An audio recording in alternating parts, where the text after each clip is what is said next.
Hey everyone, welcome back.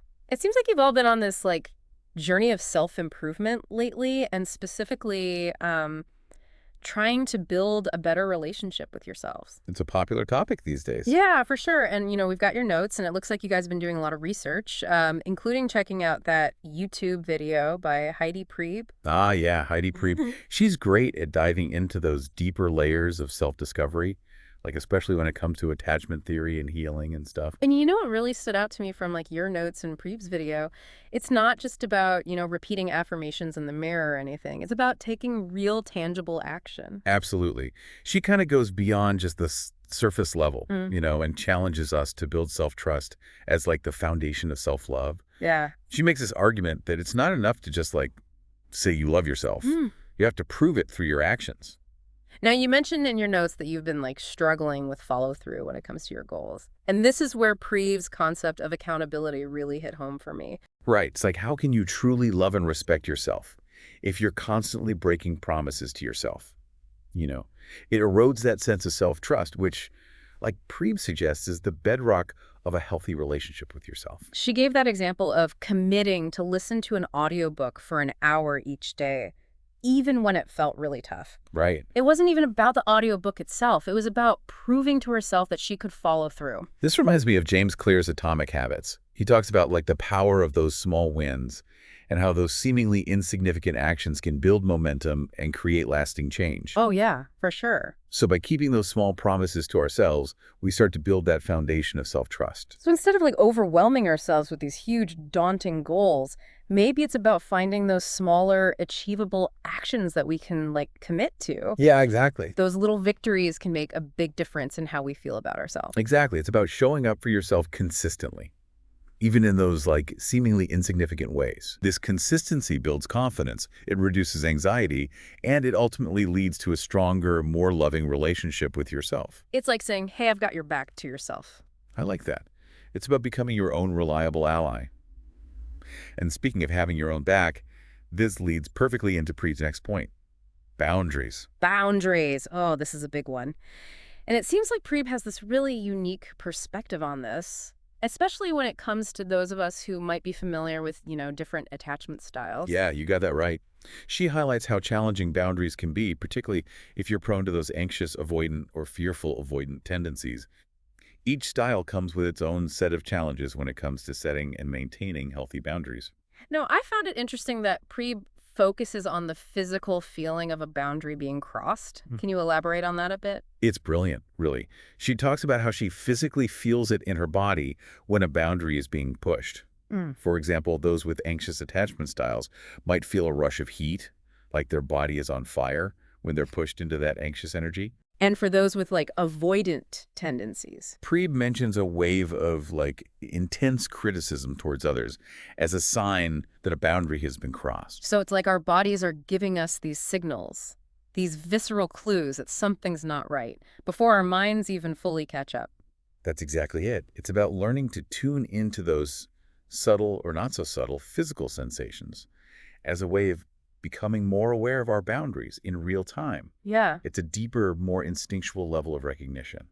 You've mentioned in your notes feeling a tightness in your chest in certain social situations. This could be your body signaling that a boundary is being crossed. It's definitely something to explore. By paying attention to those physical sensations, we can start to understand our boundaries on a deeper level, which is essential for building a healthy relationship with ourselves. But Preep doesn't stop there. She delves even further into why we struggle with boundaries in the first place. And this is where things get really interesting. So let's unpack that after we come back. Let's talk about the most important relationship in your life, the one you have with yourself. If you struggle with boundaries, find yourself in one-sided relationships, or constantly put others' needs before your own, you're not alone. But here's the truth: you deserve to be your own safe place. At Inner Bloom, we help women break free from patterns of self-sacrifice and step into deep self-trust, confidence, and emotional freedom. With over 70 women coaches teaching our courses, we guide you through things like how to set boundaries that honor your worth, understanding attachment styles and healing those unhealthy relationship patterns, and learning how to prioritize yourself without guilt. But Inner Bloom isn't just a place to learn. It's also a thriving community of over 6,000 supportive women who are on this journey with you. And right now, you can get lifetime access to all of our resources in this incredible community for just $97. Visit wellnesscourseforwomen.com or click the link in the description below to learn more about Inner Bloom today. So we were talking about how, like, our bodies often give us those signals when our boundaries are being crossed. Right. But Pre doesn't stop there. No, she doesn't. She takes us a step further and explores those deeper reasons behind why we struggle with boundaries in the first place. Exactly. And this is where her insight about unfulfilled needs comes in. Okay. She suggests that we often cross our own boundaries in an attempt to, like, get those unmet needs met by others. I'm really intrigued by this idea. It's like we're subconsciously seeking that external validation or approval to fill a void within ourselves. Yeah, that's a great way to put about it. Yeah. Have you ever found yourself, like, biting your tongue when someone said something that bothered you just to avoid conflict? Or maybe you took on extra responsibilities at work, even though you were already feeling super overwhelmed just to please your boss? You know, now that you mention it, there are definitely times when I've prioritized others' needs over my own, even when it left me feeling resentful or depleted. I can see how this ties back to that idea I mentioned in my notes about feeling like I need to people please to be accepted. It's a common pattern, especially for those of us who might have experienced certain patterns in our early Oh, relationships. okay. For instance, someone with an anxious attachment style might have learned to suppress their own needs in order to maintain a sense of connection. So it's not just about like willpower or being strong enough to set those boundaries. Right. It's about understanding those deeper motivations behind our actions. Precisely. And this leads us to a crucial step in building a healthier relationship with ourselves: identifying our own unmet needs. Okay. What are those things that we're longing for, those voids that we're trying to fill through external means? That's a really powerful question to reflect on. And once we identify those needs, how do we start meeting them in healthy ways Right. without relying on others to fill the gaps? This is where things get really interesting. It's about learning to become our own source of validation, our own caregiver, our own best friend. It's about cultivating that inner sense of wholeness so that we're not constantly seeking it from the outside. So instead of expecting others to meet those needs, we need to learn to meet them ourselves. Yeah. That's a huge shift in perspective. It's almost like Preve is challenging us to become more self-sufficient on an emotional level. You got it. And this ties beautifully into Preba's next point about fault versus responsibility. She argues that we often fall into these traps of either blaming ourselves or blaming others for our past hurts and current struggles. This would be especially prevalent for those of us who have dealt with, like, the complexities of insecure attachment. Oh, this is something I underlined in my notes. Can you unpack these blame traps a bit further? Of course. The first trap is the tendency to believe that if something isn't our fault, then we have no responsibility to fix it. I can see how this might resonate with folks who have an anxious attachment style. It's like saying, well, my parents didn't give me the love and attention I needed as a child, so it's not my job to deal with those emotional wounds now. Right, and while it's important to acknowledge that those early experiences were not their fault, Preeb emphasizes that healing is still our own responsibility. Okay. It's like acknowledging the rain, but choosing to bring your own umbrella. Okay, that makes sense. What about the other trap? The other trap, which might be more familiar to those with an avoidant attachment style, is believing that if it asks our responsibility to fix something, then it must be our fault. It's that classic self-blame cycle. Oh, I know that cycle all too well. It's Yeah. like constantly taking on the burden of responsibility, even for things that were never ours to carry in the first place. It can be exhausting. It can indeed. And Preeb reminds us that it's possible to take responsibility for our healing journey without getting bogged down in blame or shame. It's about recognizing that we have the power to choose how we respond to our past and how we move forward. This feels like a really crucial distinction. How do we find that balance, that sweet spot between taking ownership without falling into the trap of self-blame? Preeb suggests it starts with awareness.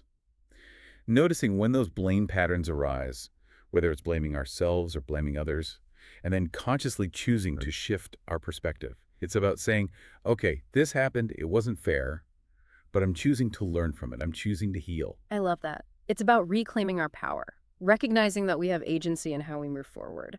And this idea of taking responsibility without blame seems to link directly to Preby's final point about the importance of open communication, wouldn't you say? Absolutely. In this case, it's not about communicating with others, but about establishing open communication with ourselves. Now, this is something I was really curious about. You marked this section in your notes with a big question mark. What does it actually mean to have open communication with ourselves? It sounds a bit abstract. Think of it this way. Imagine running a company where you never give feedback to your employees. They'd be lost making the same mistakes over and over again with no clear direction on how to improve. That's a great analogy. And you're right, that would be chaos. Yet we often treat ourselves that way. We expect ourselves to function perfectly without ever pausing to reflect on what's working, what's not, and what we need. So it's about creating that space for regular, honest check-ins with ourselves. Exactly. It's about cultivating that inner dialogue, that ongoing conversation with ourselves where we can listen to our thoughts, feelings, and bodily sensations without judgment. Preeb mentioned a specific tool for this, the 5-minute journal. Is that something you're familiar with? It's a great tool. And don't worry, this isn't a sponsored segment.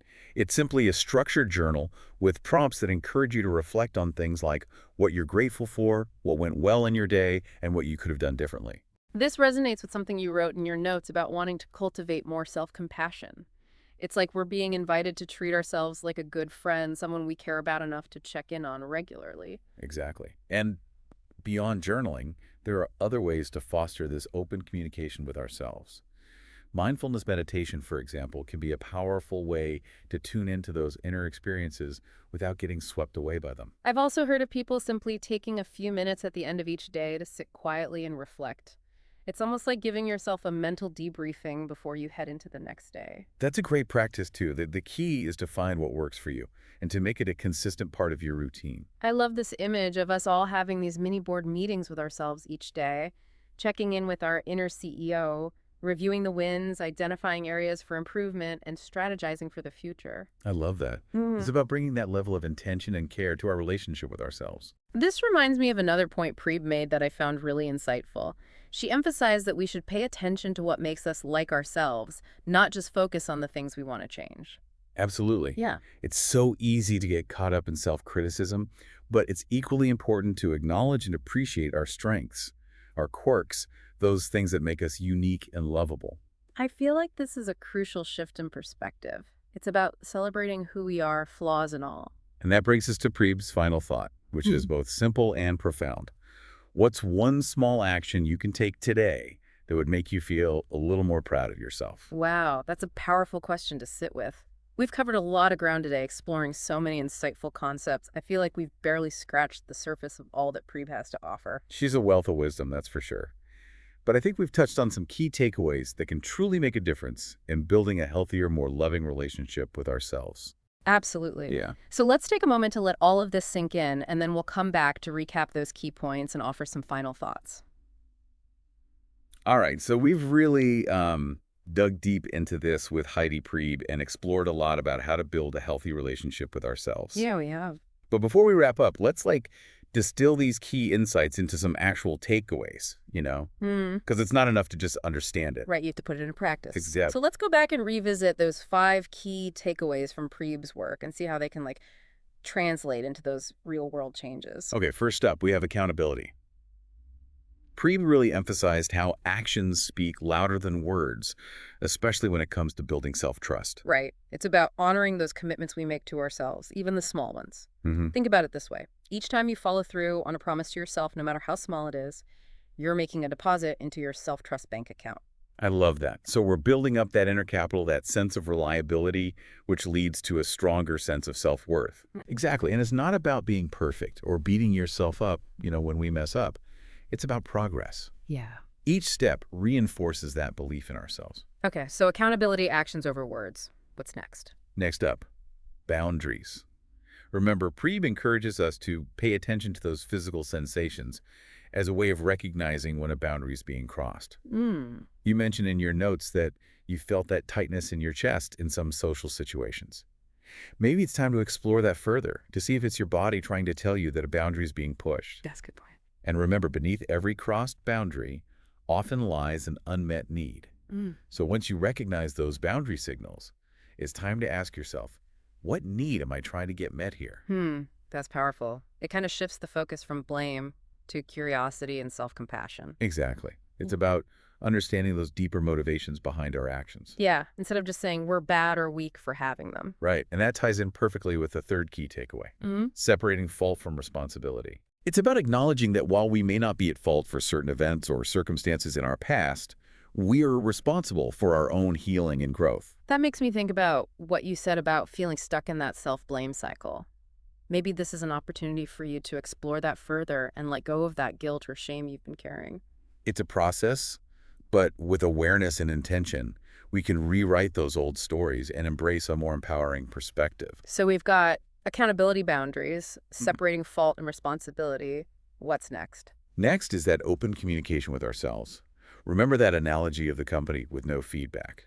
Well, it's time to start having those check-ins with our inner CEO. Yeah, and Preeb suggested the 5-minute journal for that. Even if we don't use that specific journal, though the key is to find a way to cultivate that inner dialogue, right? Yeah. A space for reflection and self-compassion. Exactly, whether it's through journaling meditation or just taking a few quiet moments at the end of each day to reflect. The goal is to tune into our thoughts and feelings without judgment. It's like we're becoming our own best friend, offering that same kindness and understanding that we would offer to someone we love. And lastly, we have that reminder to focus on what we like about ourselves. Yeah. It's so easy to get caught up in the self-criticism, Yeah, for sure. but it's equally important to celebrate our strengths and our quirks, the things that make us unique. I love that. It's about embracing all parts of ourselves, the good and the bad, and recognizing that our imperfections are often what make us interesting and relatable. So as we wrap up this deep dive, I want to leave you with that same question that posed.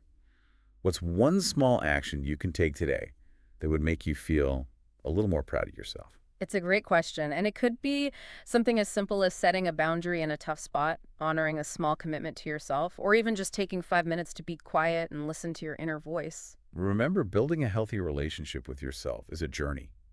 It's those small, consistent actions that make all the difference. And as Preeb reminds us, you are worthy of that love, starting with your own.